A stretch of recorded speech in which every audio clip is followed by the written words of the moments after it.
All of us, at one point, question who we really are. Well, in today's Heal the Hurt podcast, I'm going to share with you how I helped Lisa discover who she authentically is. Now, you're going to discover not only what creates this questioning of ourselves and where it comes from, but how it creates a process I discovered that I call the worst day cycle. But more importantly, how to heal it and be certain of exactly who you are so you can live a life filled with authenticity. So let's get started. So what do you want to talk about? Well, what's on your mind? The not feeling like I'm worthy, not feeling good enough. I allow people to intimidate me at times, and it usually revolves around money. Okay. People with money make me nervous or intimidate me, which I don't like because I want to have money and I don't want to be intimidated by, people who are, that I view as successful or, because I want to be more successful. Tell me more what happens about when the intimidation comes on or the money, like describe, say, I don't know, do you meet people, like give me an example of what's going on. Okay, an example would be going with a friend to a banquet where all the vice presidents are, Okay. And you walk in and everyone, is very staunch, or they have on the They're dressed really well. Yeah, Okay. exactly. They wear the name brand stuff and, the designers. And I feel, the only way I can describe it is like on the Titanic, when the rich people were able to get off and the poor people were kept under and drowned. So you feel like one of the poor people? Yes. Okay. And I don't know, I guess that comes from childhood. Do you remember the last time you went to an event like that? Yes. Okay, I want you to think about that. Now tell me, as you walk in, and can you remember some of the people that were there, or like the feeling of what was happening when you walked in? Or kind of put yourself back there. The feeling when I walked in was, I kept telling myself, put your shoulders back, keep your head up. The self-talk of, hold yourself up. Don't let anyone see how inadequate you feel. Okay, so you were feeling inadequate. Yeah. All right, and then when you feel inadequate, what goes on? I mean, you told me a little bit verbally, you try and tell yourself to sit up or stand up straight, shoulders back. Do you feel that anywhere in your body? Feel that inadequate? Like you're walking in, you see these people, it's like, okay, I've got to adjust, get my shoulders back. Where do you feel that? Right here. In your stomach? Okay. And are you able to lock eyes with people or not? If I make myself. If you make yourself, and when you do, what happens? I'm angry. Angry? Tell me more about that. What are you angry about? Well, it puts up a wall. If you're going to be mean to me, I'll, Why do you immediately assume they're mean to you? I don't know. Okay. I don't know. So let's talk about that anger. Or if they're going to think I don't belong there, or don't, if they're going to look their nose down at me, Okay, so you get angry as a defense mechanism. Right. And so when you get angry, what happens? What do you do? I'm more present. I would look them in the eye and, speak. Because it does what for you? It gives me courage. Courage. Okay. Anger gives me courage, I feel like. Why? Where'd you learn that? I don't know. Okay, do you remember what anger is? It's a negative emotion. Okay, do you know where anger comes from? Fear. Fear, okay. And I know from being in the groups, do you remember the 3 levels of fear? No. Okay. You're right. Anger at any time, at all times, is always a defense mechanism for fear, all right? And fear is always one of 3 things. It's either the fear of rejection, The fear of inadequacy, in other words, we don't think we have the skills, tools, or knowledge to do something, or the fear of powerlessness. So now put yourself back in that position. You walk in, you're locking eyes, the anger comes up. Which one or all three of those are you feeling? At least the last two. Inadequate and powerless. Okay. Tell me about the inadequate. And the first one. Yeah. Yeah, absolutely. Yeah. Exactly. All right. Well, let's start there. Tell me about the rejection. Well, I don't like being rejected by anyone. Okay. What first thing that comes to your mind, whether it was yesterday or 20 years ago, what's your first feeling of rejection that pops into your mind? First memory. When was the first time you felt rejected? Oh gosh, I'm sure I was a little bitty kid. Anything coming to mind? Don't filter it and think, oh, it's silly. It can't be this. Whatever's popping to your mind. I'm sure, my dad was very critical. How? Do you have a specific memory? What happened? I'm sure there's better ones, but the one thing that pops that's exactly the one what I thing want that you to pops go in right my there. mind is he had told me that he wanted me to drink alcohol around him so I could hold my alcohol better than my mom did. Wow. That's overwhelming. How old were you? Probably 13 or 14. Do you remember how you felt in that moment when you heard it? Like, whatever. Okay, whatever. And what does okay, whatever mean to you? It didn't mean anything to me when he said it, I don't think. But now, what do you feel now? Because my mom was an alcoholic, so I got it. I don't want to be like her either, so. When you think of that okay, whatever, what do you feel? Disconnect. Disconnect. Okay. And disconnected from what? From being told I was like my mom. Okay. And so if you're told you're just like your mom, you feel what?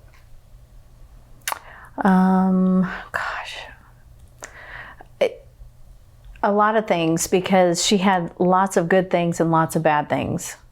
If she didn't have alcohol in her system, she was the most incredible woman you'd ever want to meet. It's pretty true with a lot of She was pretty awesome. Yeah. But you add alcohol and she was crazy mean. Crazy mean. So when he said, you can handle your booze just like my mom. I wanted my dad to like me and he didn't like my mom. Exactly. And so when you heard that, did you hear him comparing you to the good mom or the bad mom? The bad mom. But I didn't want to be like her, so I was like, okay. So, whatever means what? I'll do whatever you want me to. But what's the feeling with, whatever? Well, at 13 and 14, drinking alcohol, well, I was probably blackout drinking then. Yeah. But maybe my dad saw me blackout drinking and didn't want me to go down that path. So in his mind, maybe he thought that... I'm not asking you to figure out your dad. I'm asking you to tell me, when you're in that moment and your dad is comparing you to your mom, and the side of your mom you don't like, and you go, whatever. What's the emotion to, whatever? Happy, sad, scared, what? I didn't have any emotion in it. Maybe I didn't know what it meant when he said it. So I don't know. Inadequate, don't understand, don't have the skills, tools, and knowledge to understand what that means. Right. Can you see? And I wanted to drink differently than my mom. So I guess at the moment I was thinking, okay, show me, whatever, if I got to drink more or less or however, whatever. Okay. There's a lot going on in this. What you just described is the rejection piece. I'll be whatever you want, Dad. Just don't reject me. Right. In my experience, this may not be true for you, but when I hear someone go, whatever, watch me. Whatever. What do you see? What's the emotion that you see? Eh. Yeah, and is what? Snarl. What emotion is that? Is it anger? To me, it would be. Do you register it as anger? Not my kind of anger. Okay. My anger is pretty angry. So Really violent. Is whatever. It's Very just low no level. emotion. It's like, whatever. I don't care. Disconnect. Okay. Say that again. It's what? It's just, it means nothing. And then you said another word. It's I don't know what I said. disconnect. Oh, yeah. Do you remember how in some of the groups you've talked about how you can't quite find things? Do you now see why? Do you see how for you, whatever was a defense mechanism to dissociate from a moment and shut off so you wouldn't feel? Right. Oh, absolutely. And in that moment, you're feeling a sense of rejection because if I can't drink the way my dad wants me to, he won't like me. I'm inadequate because I don't know how to do that. But also, if I can't drink that way, now I'm just like my mom. And that is not what I want. And so now, look at the powerlessness to all of that. Do you see how, that's why it's like, you're like, oh, this isn't a big deal. This one little thing. And that's why I'm like, oh, no. Do you see how this one thing, and in an environment like that, there will be thousands. Right. Like that's a daily occurrence when you grow up in a dynamic like that. But there's a reason you remembered it and wanted, that was the first one that popped up is, look at how powerful what most people would consider an whatever moment. And how that has shaped you. And in that moment, you learn to dissociate, shut down from feeling, shut down from being in the moment, shut down your anger. Dismissive, disconnect is anger. There are a couple ways it's fight, flight, or freeze. Okay? Right. I'm a runner. Exactly. We got a runner. What is, who cares? What's that? Same thing. It's running. Yeah. You learn to run there. Now, what happens when you go, it doesn't matter? When you do that It gives enough. me my power back. Oh, and how does it give you your power back? Because I am in control of that. Okay, but when you stuff that long enough, what ends up happening? I don't know. Well, think of the times you've raged. Why did you rage? Because you said you're you get big.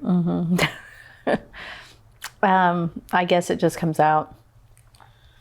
What I've discovered, and I had to discover this in myself, is I wasn't allowed to express my anger either. It was my job to listen to my dad's anger. And so I did the same dissociative. I remember he'd be complaining about something or judging me for something, and I'd look past him and I'd always count things. Because I was a counter. did the same thing. Because what I learned to do was, what the mantra I said to myself was, I'd want to stand up and defend myself, but I knew, what do you see here? What is this? Paper. Paper? Really? Yeah. You don't see a picture? You're kidding me. You don't see a picture of Da Vinci? You literally see paper. Yeah. See, that was what it was like to argue with my dad.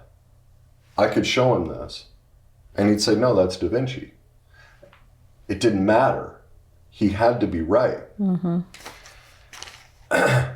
And so I'd want to stand up for myself, but I go, what's the point? And so I'd let him just berate me, and I'd count behind him, as I'd say that. And so when you learn to stuff like that, that's why my favorite color for many years was red. I mean, there's passion, but I had a bunch of hidden rage. And so what you're describing is somebody who wasn't allowed to express their needs and wants, their morals and values, their belief system. They never had a voice. And so your mantra, Remember how shame works in the worst day cycle. When we get into shame, and you said it, going, gives you your power back. That's how we victimize ourselves. Because in that moment, I'm going to just kind of go through the cycle again.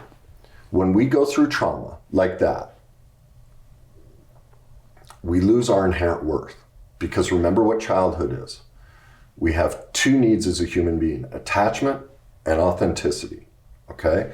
We are the only species on the planet that if we don't attach physically and emotionally to another human being, we will die, all right? The other thing we need is authenticity, our power, the expression of who we're meant to be in the world. Well, in that moment, your dad said, look, for me to like you and for you to attach to me, you need to be a better drinker. Don't be like your mom. Well, what does that mean?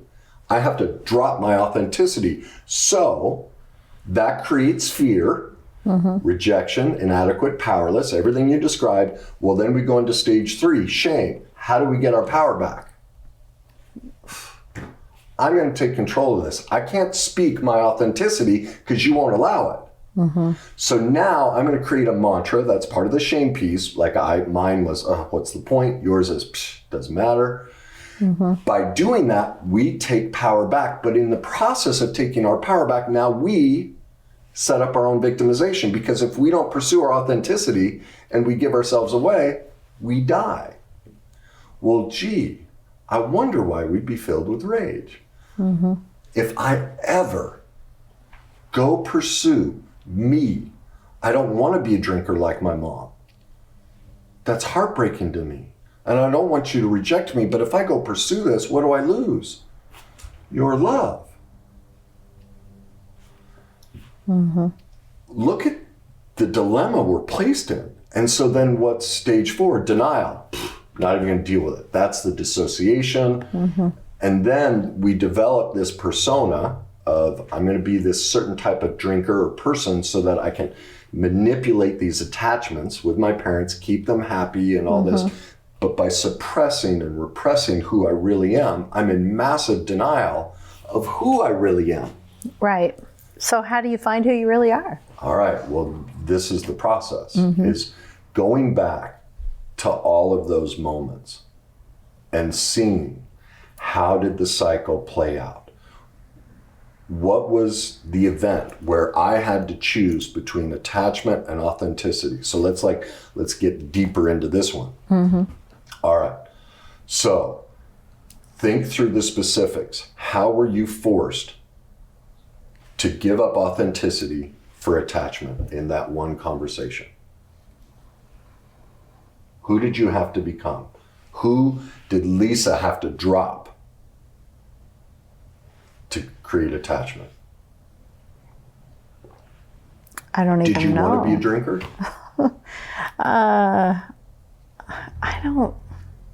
I don't know what I wanted to be. Yeah.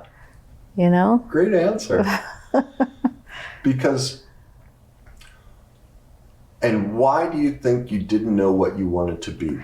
Well, you know, I wanted to be a lot of things, but I was told I couldn't. Bingo. You know. Keep going. What things did you I want wanted to be? to be an archaeologist. An archaeologist. Yeah. Little kids want to be nurses and stuff. I wanted to be an archaeologist. And my parents were like, you don't want to be an archaeologist. You got to go to school for like 12 years, you know. Pick something that you can learn a skill at. You know, it was the 80s. What is that right there? Attachment, authenticity. I want to pursue my inherent worth, who I am meant to be and express in this world, what I call our greatness. Right. So I went to work in a body shop. Do I look like I should be working in a body shop? I don't think so. Why do you think you chose a body shop? You know, the body shop chose me, technically. I was going to be a mechanic. I decided to be a mechanic. And in high school, they did a half day of high school and then you go on to work. And I worked in a shop for a couple of years. Then after that, I graduated and, you know, wanted to go to GM training school, and you had to have a sponsor, a dealership sponsor you. And I went to our local dealership and they laughed at me. I was a female in the 80s. I was 100 pounds soaking wet. Yeah. They said, we got a cashier's position for you and pays $10 an hour, which was very good money back then. And I said I'd take it. And so a couple of weeks later, the body shop manager said, hey, I need somebody down here that knows something about cars. Come on down. I'll teach you how to write estimates. And I fell into it, I started making so much money that... Do you hear how that story mirrors everything else?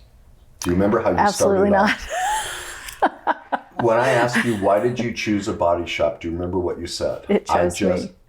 It what? It chose me. Exactly. Yeah. Focus on that. It chose me. What feeling would that be? Think of fear. No idea. Think of fear. Rejection, inadequate, powerless. Which one of those is it? It chose me. Fear, maybe. I don't know. If something chooses me and I have no voice and I have no ability to make my own choice, what does that make me?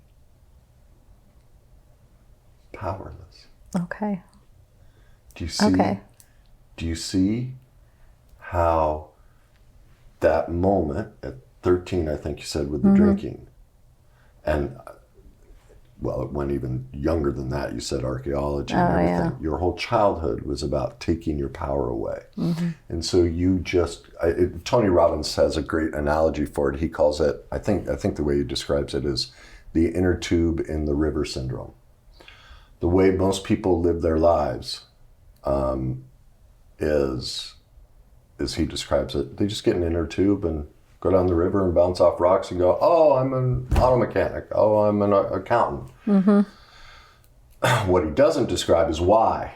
And you just described why. If I pursue archaeology, if I pursue body shop, I'm not allowed to. So I give up archaeology. I take this class in high school on how to do cars, but I even go to a dealership and they say, just like my mom and dad, nah, you can't be that. Right. Okay, I got trained, boom. I cannot be my authentic self. It's never okay. Well, how would you feel if I spent all day, every day, holding you by your arms and legs, and you wanted to go to work, or you said you liked to bike, right? What if I put a bike right here in front of you, something you love to do, and I held your arms and legs and said, come on, ride. But I held you. How would you feel? I would feel restrained. And what would that make you feel? Anger. Massive anger. Can you get in touch with that sense of being restrained all your life? Oh, yeah. I feel it now. That's why I want help. Tell me more. I want to get out of that. How's it showing up in your life now? Oh my gosh. I don't feel successful. I don't even know what I like. I don't know what my needs are. How do I fix it all at 51? Yeah. I want to try to fix it before I die, and at least fix what I've done to my kids, because I've done the exact same thing to them. Yeah, that's how the cycle works. Yeah. We can only do what we know. And look, I'm not saying your parents are bad people. Your mom was an alcoholic because she was in tremendous pain, because she went through the same thing in childhood. Right. Your dad controlled you because he went through the same thing. We've done this in society for centuries. We won't teach or talk about parenting or codependence or any of these dynamics. There's this sacred cow around, never talking about it. Well, that's why everyone's miserable and struggling, is no one's willing to push back against that and go, yes, our parents are not bad people. They're perfectly imperfect. But we do have to hold them accountable for choosing, once they became an adult, not learning about these things and just saying, I don't want to deal with it. Right. That's not loving to them to not hold them accountable. And here's why. This is the thing. Alice Miller talks about this, and this is a great perspective. I used to say it differently, and when I read her stuff, I'm like, oh my God, that's such a better explanation. And Everyone's so afraid to confront their parents, think we're being mean. Well, that's part of the guilt we get placed into, because if I confront my parents, they'll reject me, right? Right. I can't say that. Well, what she talks about is you have to realize the only reason they were, whether it was severely abusive or at the very least irresponsible, the only reason they made mistakes with you is because there's a hurt little kid inside of them who got taught how to treat you this way. And so when we defend our parents and don't want to hold them accountable, what we're doing is we're robbing the child inside of them that is in just as much pain as we are. Well, I thought we loved our parents. If we loved them, we'd love that kid, because by holding them accountable, we give that kid a voice. Right. If we protect them, that kid's still inside them. Just like, you're sitting here right now, you're 51. 51 going, I'm done. Like, when's somebody going to listen to this kid and help me? Yeah. Well, that's what they're screaming too. And so when we put this protective cocoon around them, we're robbing them. Yeah. We're forcing them to stay in that pain. Well, I don't consider that loving.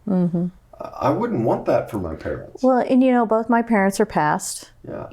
And I spent a lot of time pointing my finger at them. Yeah.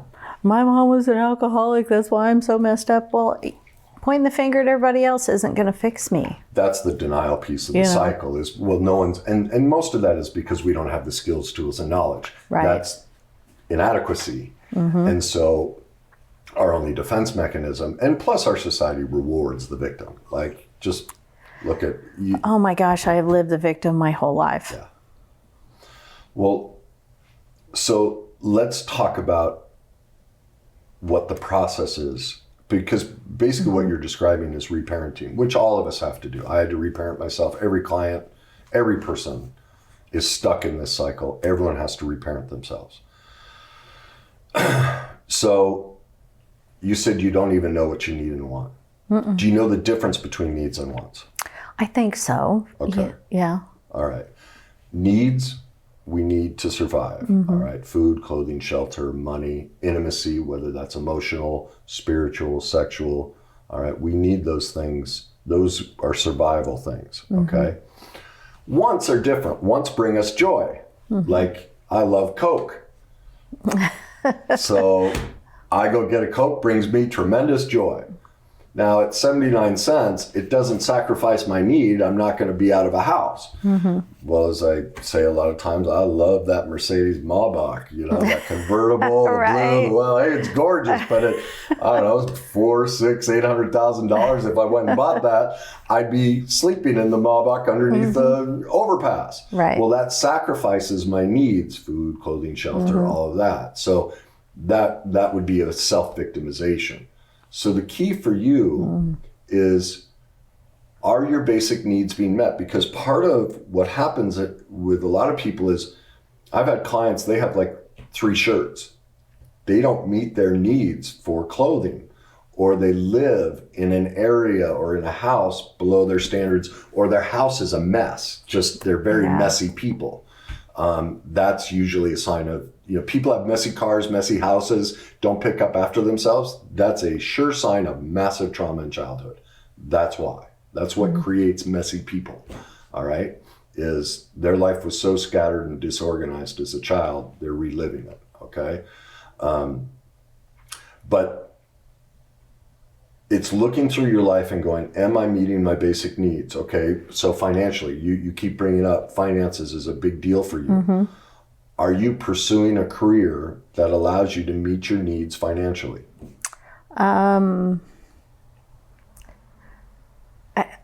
Not that I want, It's meeting your needs, but it's not what you want to be doing. It's for paying a my living. bills, but I had to claim bankruptcy this year. Okay.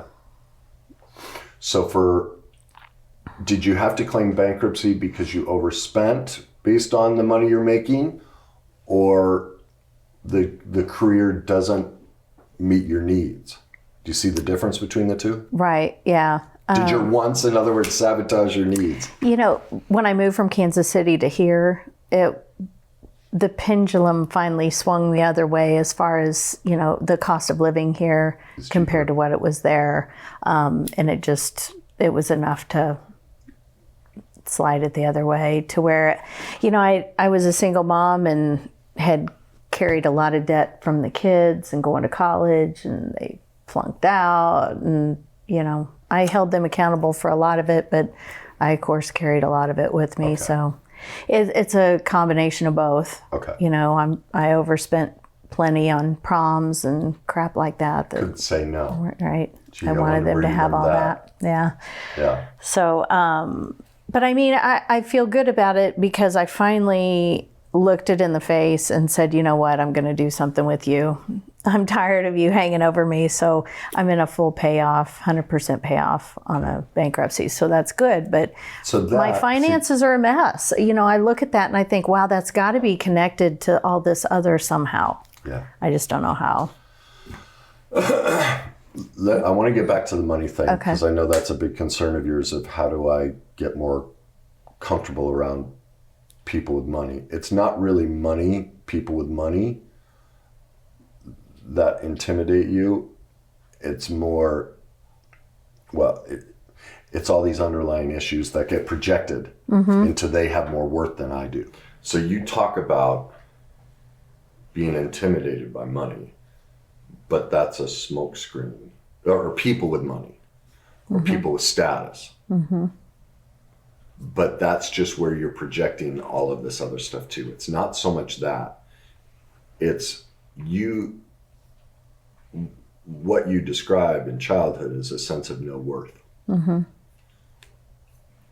Did you hear what I just said? No worth. So do you see why you would set up a life with no worth financially? Yeah. You see how it becomes a metaphor for, and see, this is the crux of the worst day cycle and denial. When we go into denial, the way to recover from all of this, and the reason we go into denial is two major things happen. One, for me to confront that I'm not an alcoholic, that I'm not a body mechanic or a car mechanic, for me to confront all these false personas and things we develop to please our parents to get attachment, what does that mean? Whether I'm 20 years old or 60 years old, I'm not who I really think I am.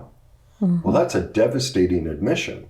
Like with me, I played pro sports, realized, oh my God, I'm actually not an athlete.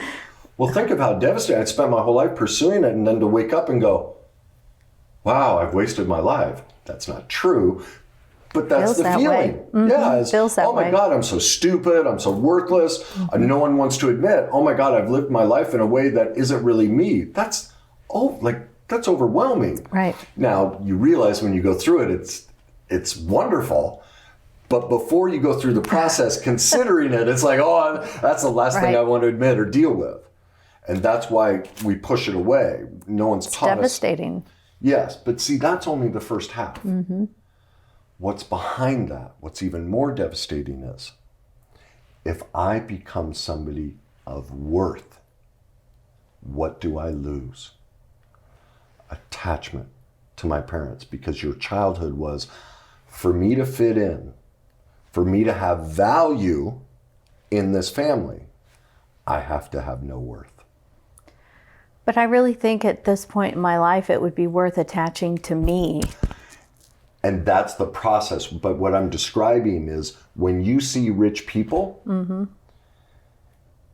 what you're seeing is the denial portion of the cycle. That, like, what I'm trying to do is bring you into reality of what you're really seeing. Is the fear, if I actually pursue my worth, my authenticity, if I go become what I call our greatness, what I'm really meant to be, I will grow past my parents' belief of who I am. Well, that's why rich people scare the hell out of you. Because even though we can logically sit there and say, my parents were imperfect, and while at times they loved me, you know, as you said, your mom was adorable and loving, there are many times she wasn't. But we're like, wait a minute, If I actually gain worth, I lose connection to mom, even the good part. And that's why we will stay broke. We won't get worth because then I already felt lonely in that moment with my dad going, look, you're nothing unless you do this. Well, if I now become my authentic self, then I've got no connection to him. Well, I already know how devastating childhood was. Now, it's the same thing as the first piece. That's our assumption. But as I wrote about in my book, it's like, no, once you go head first into that, it's actually the first chance you ever get to have true attachment and connection with your parents. Because denial robs us of truth. When we're not in truth, we have no connection. It's gone. Right. Right? Right. See? There. And that's Exactly. the reaction. Everybody, that's what will happen to you. Did you feel that? That smile? Where'd you feel that? Same place. Exactly. Yeah. It's the remedy. That's what happens when you confront denial. You gain truth. Here's how the process works. Everyone's scared to death of denial. Doesn't want to go near it. Those are daunting things I just brought up. Here's everybody's life. Massive denial. Really high in it. Well, when you're in denial, you have no truth. So massive low self-esteem, which is everything you're describing. I don't fit. I'm not good enough, right? Well, you just proved the experience of when you see truth, you smile because you know it's authentically you. Well, what does that give you? Self-esteem. More self-esteem. Exactly. The more you become an expert in confronting and facing that denial, the more truth you get. And that's how you tip the scales. And you can finally look at it and see Exactly. And that's why my whole life story, what a train wreck I am, everything. Like, I love when people go, you're a blank. And I'm like, yeah, I am. Like a woman on a podcast. You're an awful man. I'm like, yeah, I've done a lot of awful things. Like, where's the problem here? You're right. That's me. Gee, not saying anything that's not true, but do you see, even the way I smile? See, I've accepted it. See, that's what you get from confronting that this isn't who I really am, and confronting that I became all these things to create false attachment. But once I address it and see it and overcome it, now when you point it out to me, I've gained so much self-esteem. It's like, yeah, no longer hurts. But like you standing here looking at it, it's daunting. But that's what's on the other side of it, is every single moment of every day. Like I put in my book, I wake up every day going, okay, where am I in denial? Where am I messed up? Because the more I do that, the scales go this way. Truth makes you smile. Yeah. That's the answer. Truth. The only way to get to truth is denial. And so for you, you just learned a great key on what to do when you see rich people. What do you think it is? I don't know. You're going to have to give me something more. Well, what would be, now that you know what's really happening when you see rich people? Like, do you see what's really happening when you see rich people?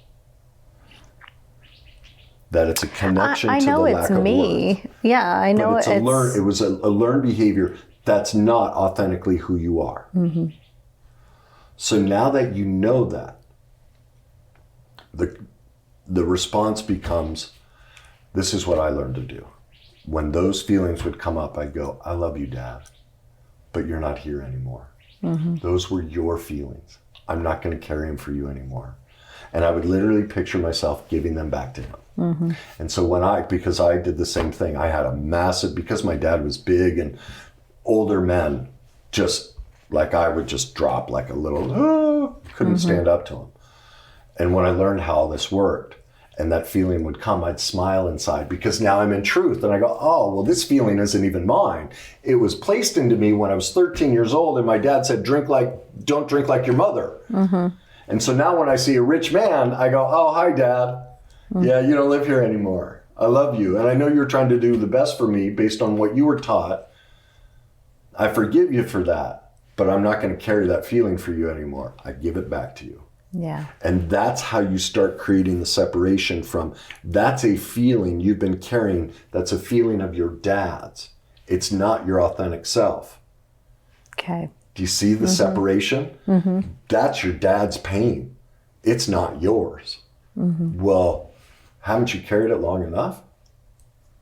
Yeah, long time. Yeah. So now let's talk about how do you turn away from opportunities to have worth, whether it's making money or any other thing. What are your defense mechanisms to keep you in low worth?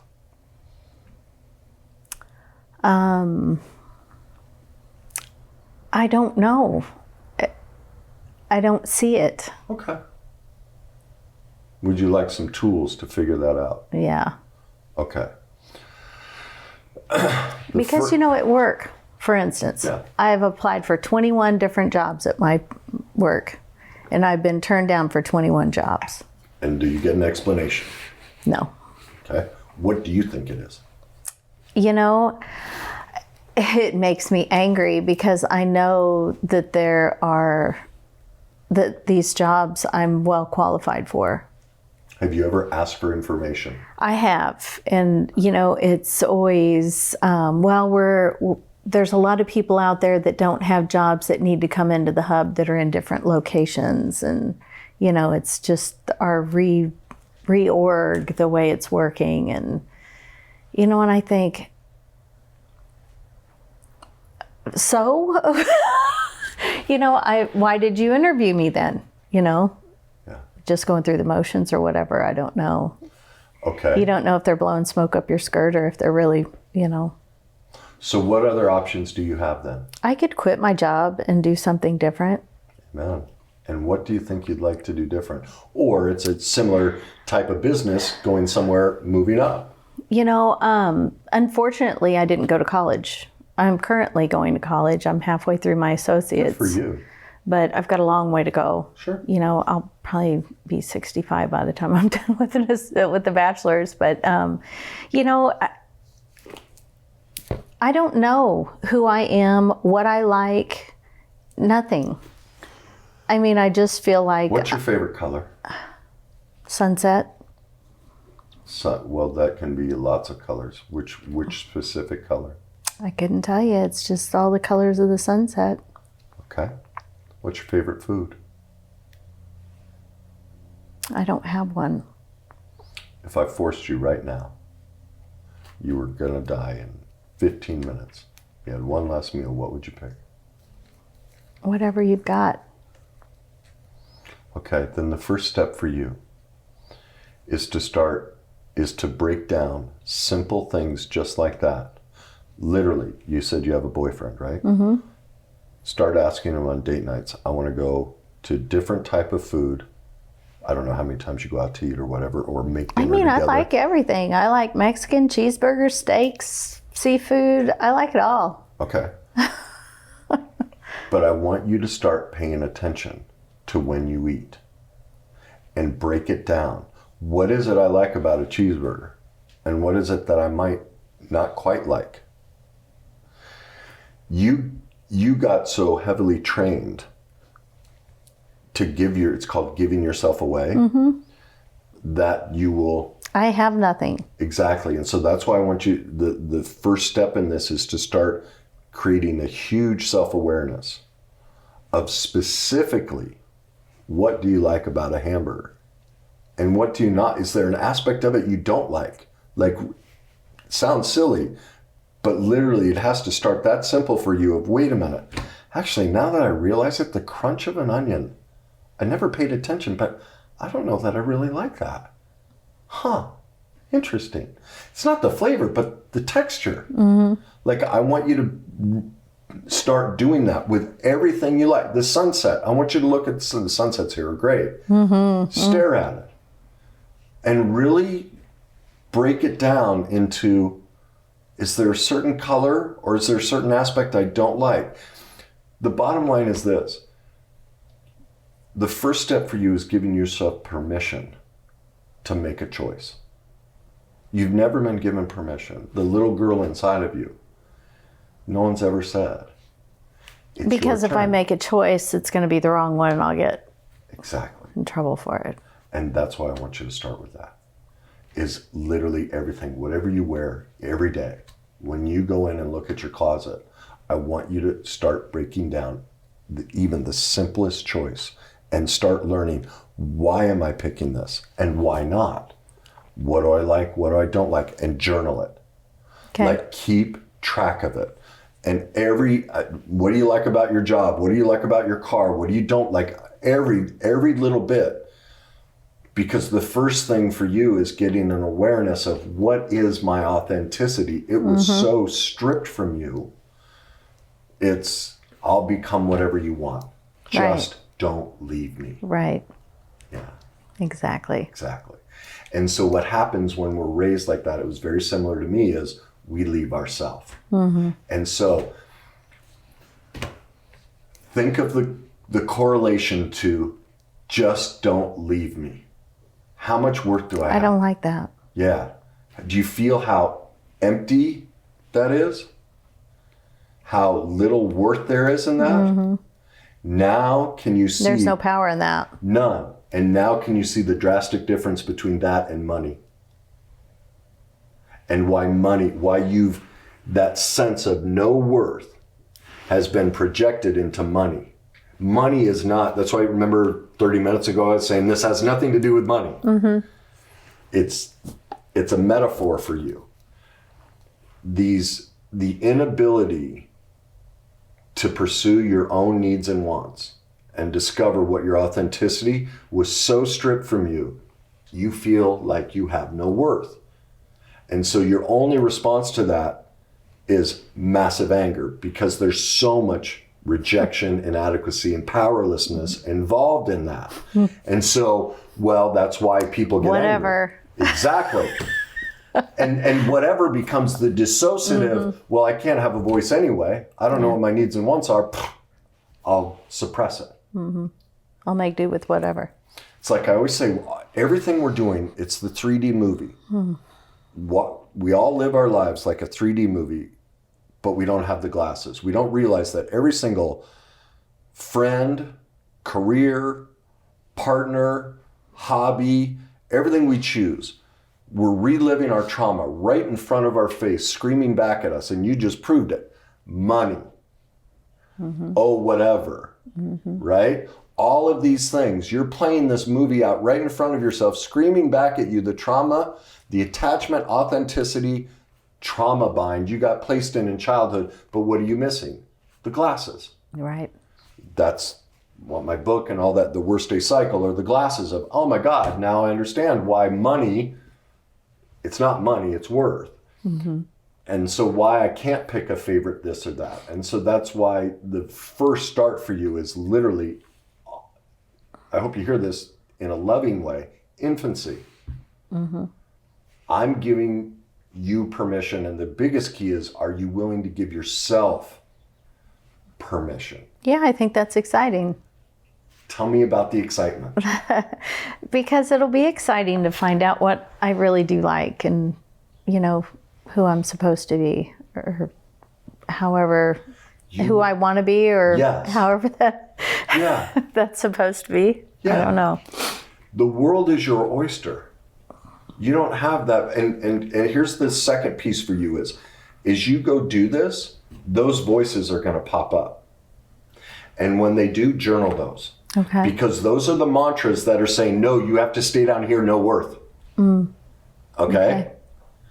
And so when you're going to experience two things, thoughts and feelings. A thought is always based on a feeling anyway, but you're going to feel, and then a thought, it'll be what's the matter? Something like that. Those are the mantras you learned to suppress your authenticity for attachment. And so you need to learn what those are. And like I did, I learned when those come up, whether it was mom, dad, brother, sister, I'm like, I love you. Like, there's no anger at them because they're just stuck in the cycle too. Right. No one's helped them. They're not bad people. They just don't know. But it's now my responsibility as an adult to no longer carry it and to give it back to them. And that's a choice I have to make daily. And There's some things that I'm sorry, just things that I'm thinking about. I'm like, oh, that's why. Tell me more. I love my fingernails. I love to get my nails done because my real nails are real frail and they split and they're just not pretty. But I love getting my nails done. It's the one thing that I do know that I like. In my whole life, I know I love my nails. What is it you like so much about it? They're clean and they're long and I like them. They make my hands look pretty. Mechanic. Right. Absolutely. See, 3D movie. Absolutely. Screaming. But when I can't afford to get them done, I get really depressed and weirdly depressed. I'm like, how materialistic do you have to be to want to get your nails done? There's the mantra right there. Because materialistic means what? You'd have worth. Right. If my nails aren't done, I have no worth. So that's why you feel rage. Right. Is I can't love myself. I get really mad when I say, you probably should quit getting your nails done. I get upset. There's another mantra. Yeah. Those are all those messages. Because it's not a need. And so you were never allowed to have a want. You were never allowed to express your joy. Right. Exactly. And so this is perfect. This I love is exactly, yes. And so that's what's going to happen. You're going to want to get your nails done. The voice. I will do that before I eat. Exactly. Wonderful. And that's a true story. Wonderful. And that's what the process is about, is building a list of what I call self-love. Mm-hmm. So that when you're in a depressed state, you can look and go, wait a minute. Where am I not meeting my needs and wants? How am I giving myself away and falling back into the old mantra of I have no worth? I need to go look at my self-care list. Now, it may not always be a materialistic thing. It may be bike riding. Mm-hmm. It may be going to a movie. It may be connection. I need intimacy. I just need to be in the presence of my boyfriend or a good friend, someone from the group, the greatness group, and go have coffee with. But until you have that mapped out, you're lost, going, I don't know. Yeah. You have a sense, like you're starting to recognize. Yeah. And so I know this, and the next week you're going to text me and go, this huge list of, oh my God, I had no idea I love so many things. Yes. All you've been lacking for 51 years is permission. That's powerful. Yeah.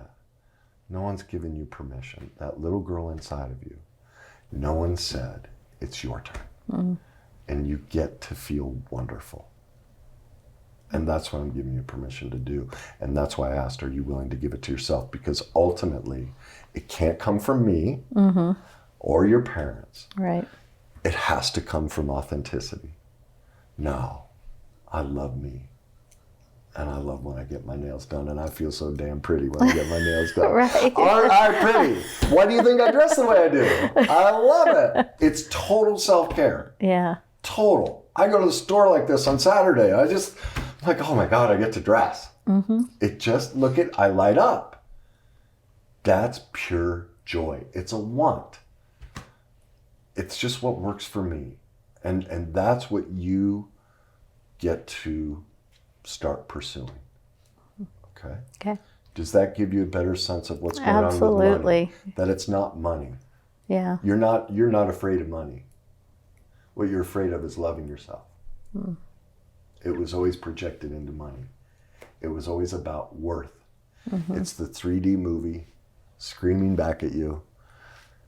You just were missing the glasses to realize, oh my God, I've never given myself permission to love myself because no one gave it to me either. I had to become whatever they wanted to have worth. So no wonder you'd get enraged. Yeah. How are you feeling right now? Good. Excited. Excited. Where do you feel excitement in your body? Same place. Same place. So it replaces. Yeah. What'd you get from today? A place to start. Okay. To get to know myself. Yeah. Who I want to be. What I like, what I don't like, what my needs might be. Yeah. It's exciting. I think the thing I heard that resonated with you the most is permission. Yeah.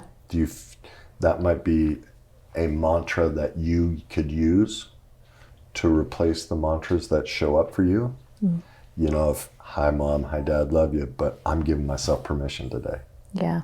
You know, since that hit so powerfully for you.